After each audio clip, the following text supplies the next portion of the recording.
génération. Différence entre les deux. Déjà, celle-là, elle se présente à plat, ce qui permet d'avoir des sachets moins volumineux, gagner de l'encombrement. Deuxième avantage, celle-là, les transporteurs ne sont pas toujours soigneux. Bien souvent, les sacs qui arrivaient, automatiquement, il y avait quelques uns qui étaient pétés, et les gars gueulaient. Là, impossibilité de casse puisqu'ils sont à plat. Donc ça, c'est le côté pratique négoce. Côté technique, donc on n'a plus qu'à le redresser, d'accord?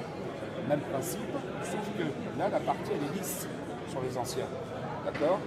Et là, vous avez des petits, vous voyez, des petits ergots qui sont là. Ces petits ergots, qu'est-ce qu'ils permettent? Ils permettent de les mettre 1, 2, 3, 4 à l'intersection de 4 carreaux. Traditionnels, on peut les mettre tout comme sur la photo, vous voyez, là au milieu. Là, on les met à l'intersection de 4 carreaux. Donc, consommation moindre. 60-60, 11 bases au mètre carré. 60-60, 7 bases au mètre carré. 30% d'économie, déjà.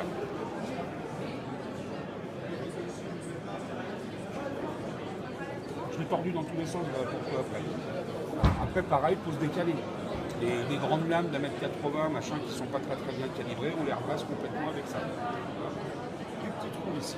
Il n'y avait pas sur ça impose une largeur. C'est la même chose. Parce qu'ici on l'a, là, ici. Là, vous avez un joint. Là, vous avez les bases qui sont sur un joint de 1,5 mm ou 2 mm. D'accord? On a les mêmes bases directement en 3 mm et 3 mm. On les a aussi en 1 mm pour le cinéma. D'accord? Les petits trous. Pourquoi? Parce que la colle elle descend dedans, donc on a une meilleure stabilité de la base. Et quand on les utilise en mural, si le carreau est un peu lourd, ça permet de mettre des petites pointes pour stabiliser pendant le temps de séchage.